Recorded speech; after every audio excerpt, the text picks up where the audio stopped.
제자들은 예수님을 보고 또 예수님의 기적과 또 그 예수님의 말씀을 들은 사람들이에요.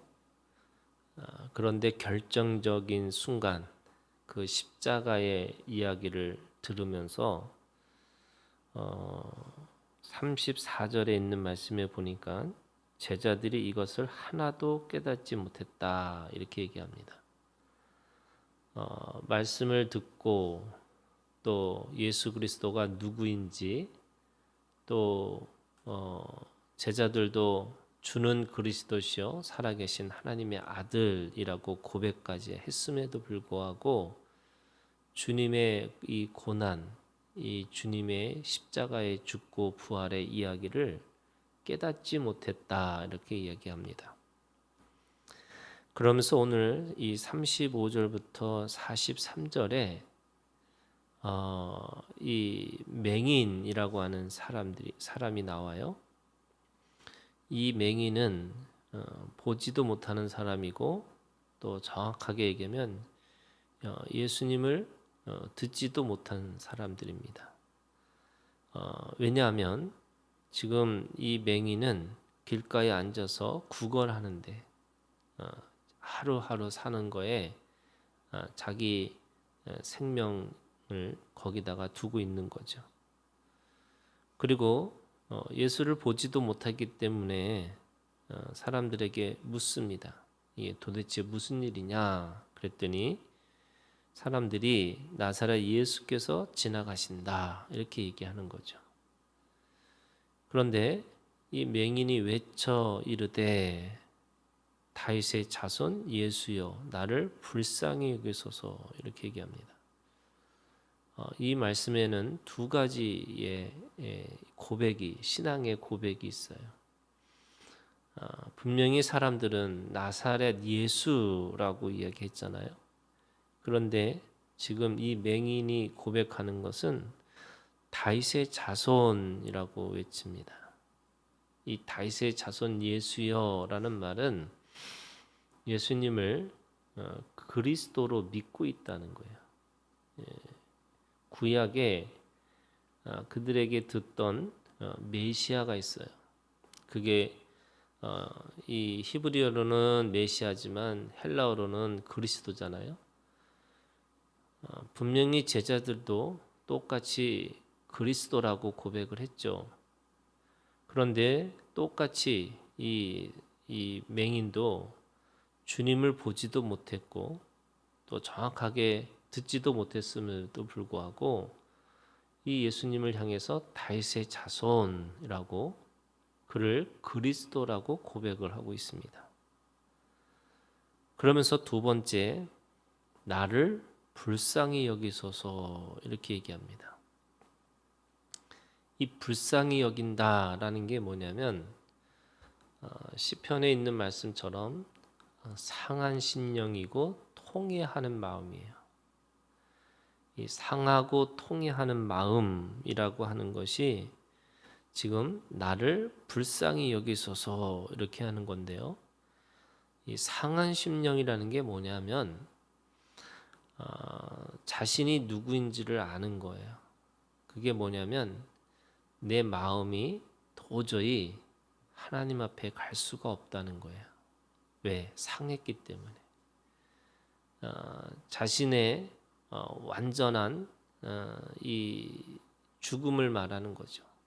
내가 무엇을 해도 내가 어떤 것을 해도 도저히 내가 하나님 앞에 갈 수 없는 그런 존재의 마음이 상한 심령이에요.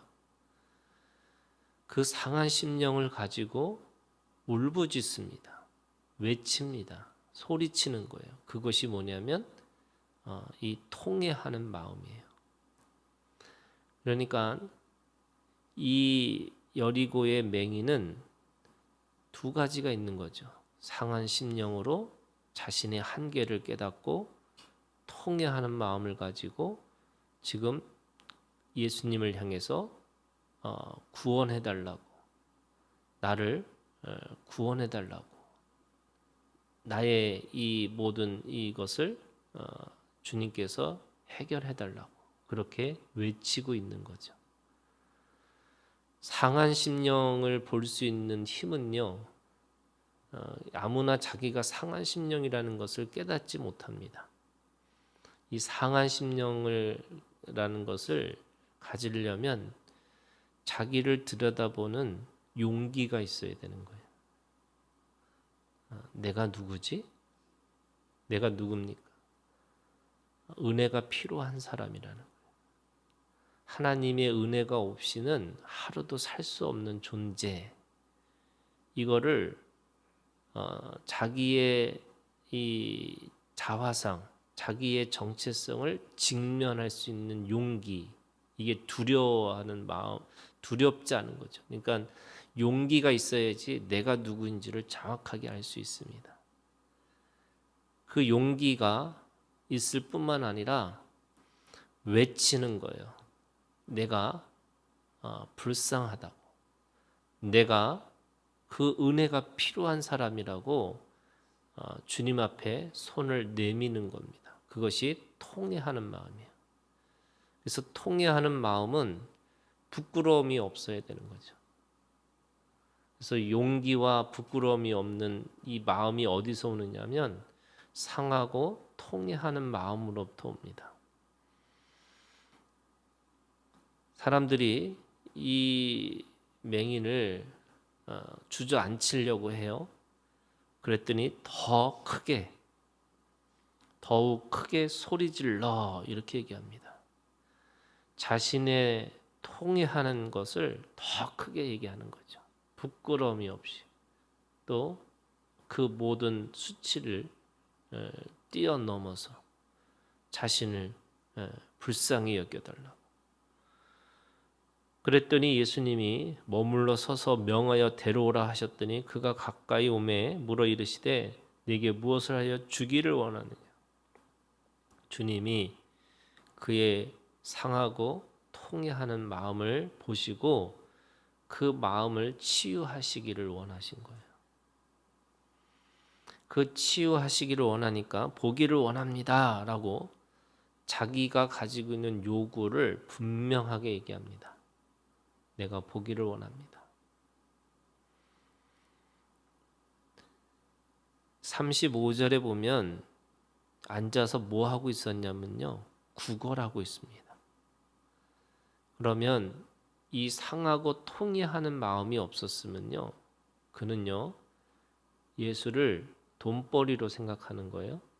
그러면 뭘 원하느냐라고 했을 때 그가 보통 상하고 통회하는 마음이 없었으면 돈을 요구했겠죠. 당장 필요한 게 뭐예요? 돈이겠죠. 구걸하는 사람이니까. 또는 하루의 식량이겠죠. 먹을 걸 달라고 했겠죠. 그런데 그 마음이 상하고 통회하는 마음이 있으니까 그가 원하는 것을 분명하게 얘기합니다. 보기를 원합니다. 이 본다라고 하는 말이 42절에 이렇게 얘기합니다. 예수께서 그에게 이르시되 보라 네 믿음이 너를 구원하였느니라. 이 상하고 통회하는 마음이 뭐냐면요, 이게 믿음이라는 거예요. 그 믿음은 어디서부터 시작하는 거냐면 상하고 통회하는 마음으로부터 시작하는 거예요. 이게 없으면 믿음이 선물이 될 수도 없고 또 믿음이 자기의 이 교만이 돼서 결국에는 구원을 받을 수가 없는 거죠. 이 맹인은 믿음인 거예요. 그 상하고 통회하는 마음으로 주님 앞에 와서 그 진정한 자기의 요구를 하는 것을 믿음이라고 하고, 또 본 것을 뭐라 그러냐면 구원을 받았다, 이렇게. 네 믿음이 너를 구원했다, 이렇게 얘기하는 거죠. 그랬더니 43절 보게 되어 하나님께 영광을 돌리며 예수를 따르니 백성이 다 이를 보고 하나님을 찬양하니라, 이렇게 얘기합니다. 자, 그러면 이 31절부터 34절의 제자들의 모습과 지금 35절부터 43절의 이 맹인의 믿음이 대조가 돼 있어요. 제자들은 예수님을 봤습니다. 그리고 똑같이 그리스도라고 고백했습니다. 그리고 그들은 보고 들은 것뿐만 아니라 예수님을 쫓아가고 있습니다. 그런데 예수님이 죽고 부활하실 것을 말씀하셨는데도 불구하고 그들은 34절에 하나도 깨닫지 못했다. 제자들에게는 여전히 그 상하고 통회하는 마음으로부터 시작된 것을 모르는 거예요. 그러니까 하나님의 말씀을 하나도 깨닫지 못했다 이렇게 얘기하는 거죠. 오히려 보지 못했고 듣지 못했던 이 맹인이 주님 앞에 따르고 또 주님을 따르는 것뿐만 아니라 하나님 앞에 영광을 돌렸다 이렇게 얘기하는 거죠. 우리가 하나님 앞에 의인입니다. 하나님의 자녀예요. 누가 뭐라고 그래도 그 하나님이 우리에게 주신 선물에 그 자녀라고 하는 이 자기의 정체성은 결코 부인할 수 없습니다. 우리는 죄인이냐 의인이라고 물을 때 우리는 의인이죠. 그런데 그 의인의 시작이 뭐냐면 상하고 통회하는 마음으로부터 시작된 것을 꼭 기억해야 되는 거예요. 상하고 통회하는 마음으로 있지 않으면 내 믿음이 누군가를 정죄하고 내 믿음이 나로부터 시작됐다는 것을 착각하는 거예요. 그래서 우리가 가지고 있는 내가 하나님의 자녀가 되고 내가 하나님으로부터 의인된 것은 내가 나됨으로 되는 것이 아니고 온전히 하나님의 은혜로 되었다는 것을 깨닫는 거죠. 그래서 오늘 우리가 하나님 앞에 그 부끄럽지 않고 또 두려워하지 않는 하나님의 은혜를 받은 사람들은요, 그 은혜를 통해서 누군가도 품어주고 또 사랑해주고 또 돌볼 수 있는 능력이 생기는 거죠. 오늘 우리가 하루도 이 상하고 통회하는 마음을 가지고 하나님의 음성을 듣고 그 음성을 따라 오늘도 주님 앞에 이 고난과 이 십자가의 죽음과 부활을 우리가 꼭 기억하고 살아가는 오늘 우리가 되기를 주님의 이름으로 축원합니다.